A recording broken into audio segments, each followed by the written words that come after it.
In the year 1071, the world stood on the edge of a transformation that no one saw coming.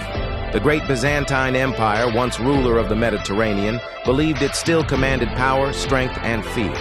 But rising from the east was a new force, the Seljuk Turks, led by a commander whose name would echo across centuries, Alp Arslan, the heroic lion. The heart of the conflict was Anatolia, a land the Byzantines had controlled for hundreds of years. Yet Turkish warriors had begun to push deeper into the region, fast, skilled, and unpredictable. The Byzantines wanted to send a message: no one challenges the empire and survives. To crush the Seljuk advance, Emperor Romanos IV of Diogenes marched out with one of the largest armies Byzantium had assembled in decades. Tens of thousands of soldiers, infantry, cavalry, mercenaries, elite guards, all confident they were marching to an easy victory. But Romanos did not know that politics in his own empire were working against him. Quietly and dangerously. When Romanos approached the fortress town of Manzikert, he expected a quick siege. Instead, he found Alp Arslan waiting, calm, strategic, and ready. Unlike the heavy Byzantine formations, the Seljuk warriors fought like wind and fire. They used speed, mobility, horse archers who could rain arrows while riding full gallop. They attacked, vanished, and struck again from unexpected angles. The battle began with a storm of arrows. Byzantine shields rose, but the Seljuk riders moved too fast. When the Byzantines charged, the Turks retreated, but not in fear.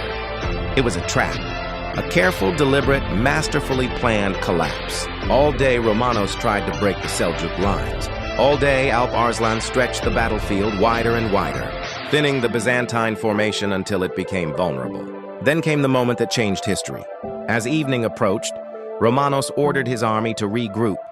But one of his generals, a man who hated him politically, betrayed him.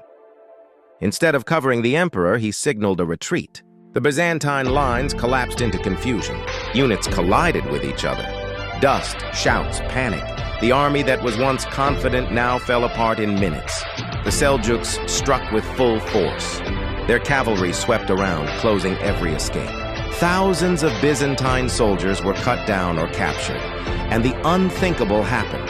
The emperor himself, Romanos IV, was taken prisoner. But instead of killing him, Alp Arslan showed extraordinary mercy. He treated the emperor with respect, even generosity, a gesture that astonished the world. Yet mercy could not undo the consequences of the defeat. The loss at Manzikert shattered Byzantine power in Anatolia. Turkish clans poured into the region, settling, expanding, and transforming the cultural map forever. The Byzantine Empire never fully recovered from the blow. And this defeat, perhaps more than any other, opened the path that would lead to something even bigger: the First Crusade, launched just 24 years later. The Battle of Manzikert was not just a battle. It was a turning point, a moment where two worlds collided, and one world faded into history, while another began its rise. History remembers empires for their victories, but sometimes it is their defeats that change the world the most.